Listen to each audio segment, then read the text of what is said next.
বেরোবো বলে তাড়াতাড়ি করে চপ করে নিচ্ছি, একটু পেঁয়াজ অনিয়ন গার্লিক এগুলো চপ করে নিয়ে একটা এক ভুর্জি টাইপের বানিয়ে ফেলেছি, যেটা দিয়েই রুটি খাওয়া কমপ্লিট করে ফেলেছি।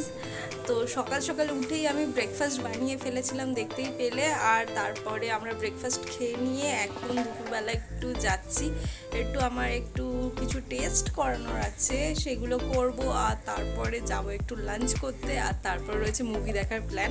তো আজকের দিনটা হেভি কাটার কথা, তো চলো দেখতে থাকো আমার ব্লগ। মটন দাদা পানিয়ে মটন রোগাচ্ছি, মটন করবো, মটন বটি কাবাব।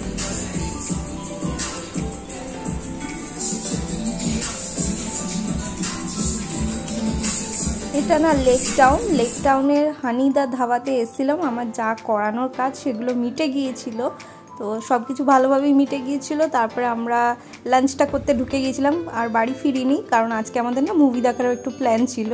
তো এই যে ধাবাটায় ঢুকে গেছি, আর ঢুকে পরে অর্ডার দিয়ে দিয়েছি এই মাটন থালিটা।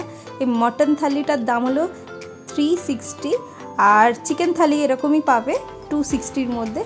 তো এখানে অনেক কিছু আইটেম ছিল, রাইস ছিল, দুটো নান ছিল, একটা কাবাব ছিল, পাঁপড় ছিল, মাটনে 3-4টে ডিশ ছিল, তবে এক পিস করে দেবে প্রত্যেকটা ডিশের মধ্যে। আর এই যে একটা গোলাপ জামুন ছিল খুব সুন্দর, যেটা আমি তো খাই না মিষ্টি, অরিন্দ্রজিৎকে দিয়ে দিয়েছিলাম, মানে আমার হাজব্যান্ডকে। তার সাথে ছিল স্যালাড, আচার, আর দেখেই তো কত টেস্টি লাগছে। এতটা তবে কিন্তু আমি খেয়ে শেষ করতে পারিনি, অনেকটাই ওকে তুলে দিয়েছিলাম। আর এত কম প্রাইসে এত কিছু ওরা দিচ্ছে না, আমি বলবো মিস করো না, একবার লেক টাউনের ওই সাইডটায় গেলে না একবার খেয়ে নিও। আমরা মেনলি কাকুরগাছি থেকে লেক টাউনের দিকে আসতে গিয়ে এই ধাবাটা পড়লো, ও আগে খেয়েছিল, তো আমায় ও বললো যে একবার চলো তুমিও খেয়ে আসবে। তো আমরা তাই ঢুকে পড়েছিলাম, আর লাঞ্চ করার প্ল্যান আর মুভি দেখার যেহেতু প্ল্যান রয়েছে, তাই লাঞ্চটা তো এখানে বা অন্য কোথাও করতেই হতো, তাই আমরা ঢুকে পড়েছিলাম। তবে এই প্রাইসে এতগুলো আইটেম দেওয়া সত্যি অসম্ভব। প্রত্যেকটা আইটেমে 1 পিস করে হলেও একজনের জন্য লেগে এনাফ, তবুও তার লাস্টের দিকে আমি জোর করে খেয়ে নিয়েছি। কিছুটা খাবার ফেলতে একটু খারাপই লাগে, আর ওকেও কিছুটা তুলে দিয়েছিলাম। আর লাইফের এই ফার্স্ট টাইম ওকে আমি দেখছি আচার নিজের দিয়ে নিয়ে খাচ্ছে, ও আচার খায় না। যাই হোক, আমরা খাওয়া দাওয়া শেষ করে এসে গেছিলাম একটু মলে, আর এই আইসক্রিমটা ও ছাড়, ওর যে কী ভালো লাগে এই আইসক্রিমটা জানি না, এলে পরে এই একটা আইসক্রিম খাবেই। আমি তো আমার ধরাবাঁধা চকলেট, আর ও নিয়ে নেবে এক একবার এক একটা ফ্লেভার। ও ট্রাই করে করে দেখে প্রত্যেকবার কোন ফ্লেভারটা ওর ভালো লাগে, তো এবারও একটা নতুন ফ্লেভার ও নিয়ে নিয়েছে, আর এখানে বিল পে করছে।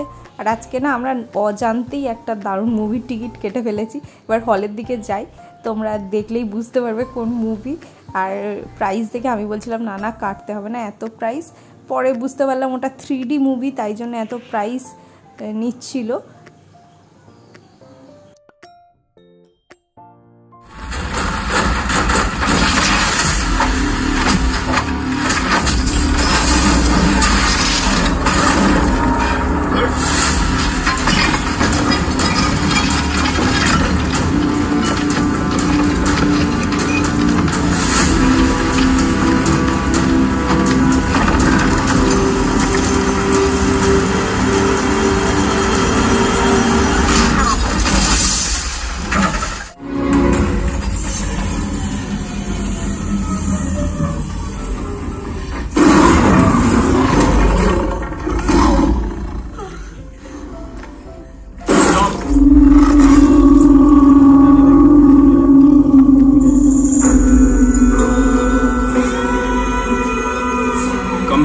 বুঝতেই পারলে কালকি মুভির মতন একটা অসাধারণ মুভি দেখে ফেলেছি অজান্তেই, আর এবার বাড়ি ফিরে ভাবছি আবার সেকেন্ড পার্টটা দেখি।